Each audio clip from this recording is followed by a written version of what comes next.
Pangsanlibutang ulat. Ang Diyos ng aking lolo. January 10, New Caledonia, Stanislaus. Si Stanislas ay lumaki sa isang Kristiyanong tahanan na hitik sa kultura, pananampalataya at tradisyon. Siya ang pangalawa sa 8 magkakapatid, at ang kanyang mga unang alaala ay puno ng pagmamahal at masasayang sandali ng buhay pamilya. Ngunit, isang trahedya ang dumating nang mamatay ang kanyang ama sa isang aksidente sa sasakyan. Noong panahong iyon, buntis pa ang kanyang ina sa bunso nilang kapatid. Dahil hindi kayang alagaang mag-isa ang mga bata, ipinadala sila ng ina upang manirahan sa kanilang mga lolo't lola. Sa tahanan ng kanyang mga lolo't lola, unang nasaksihan ni Stanislas ang malalim na debosyon sa Diyos. Tuwing umaga, nagigising siya sa banayad na amoy ng kandilang nakasindi at sa tanawin ng kanyang mga lolo't lola na nakaluhod sa panalangin.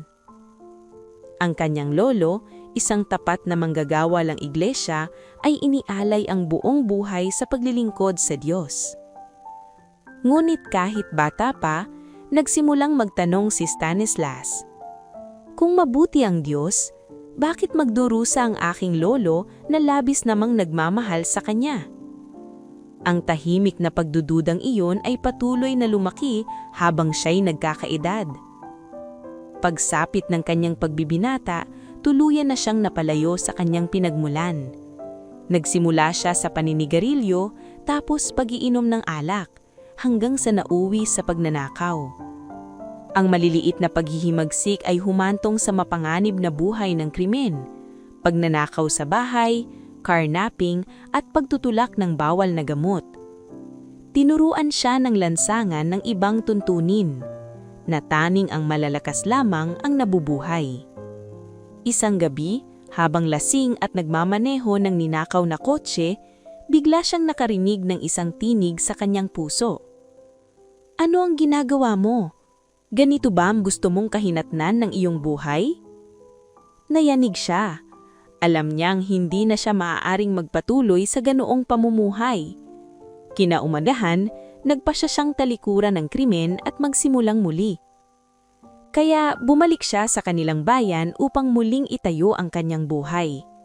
Hindi ito naging madali. Tumagal ito ng 1.5 taon, ngunit determinado si Stanislas. Sa edad na 18, sumali siya sa militar. Natapos ang pagsasanay at nagkaroon ng maayos na trabaho. Di nagtagal ay nakilala niya ang isang babae at nagsama sila.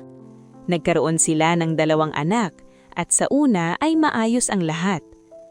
Ngunit ang mga dating sugat at hindi pa nalulutas na sakit ay muling lumitaw at nagdulot ng tensyon sa kanilang relasyon. Sa bandang huli, sila'y naghiwalay. Hindi nagtagal, tinawagan siya ng ama ng babae at hiniling na bigyan pa niya ito ng isa pang pagkakataon.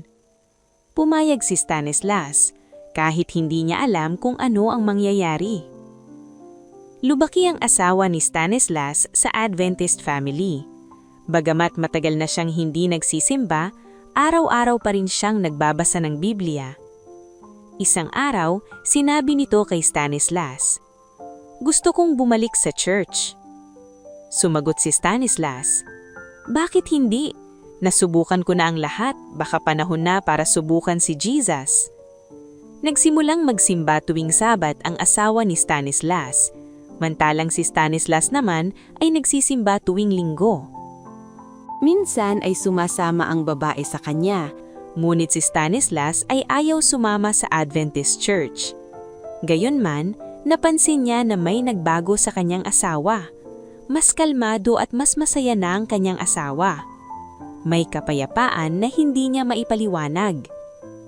Isang araw, tinanong ni Stanislas ang babae, "Bakit buong araw ka sa church?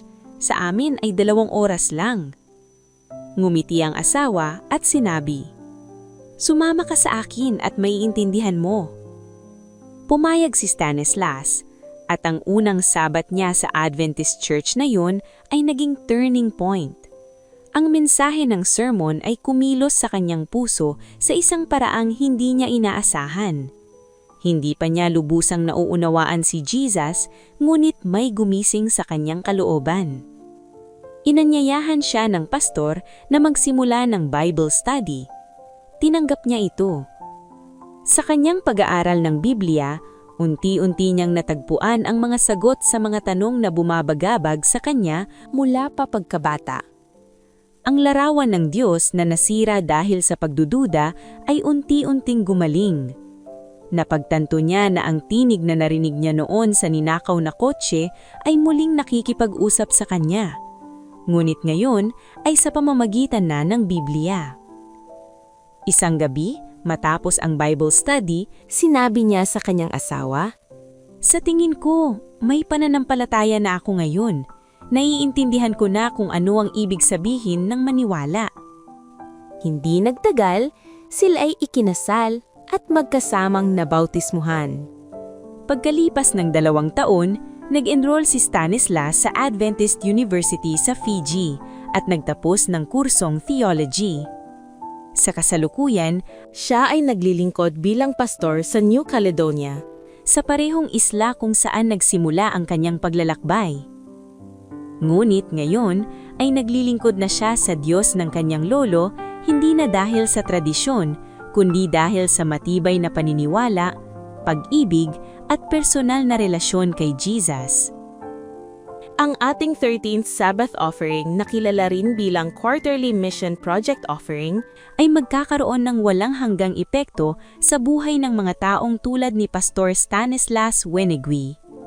Makakatulong ito sa pagtatatag ng isang center of influence sa Wallis upang ang mga Adventista ay makapagtayo ng tulay ng pag-unawa at pagkakaibigan sa mga tao sa teritoryo ng New Caledonia Mission. Salamat sa inyong masaganang pagbibigay.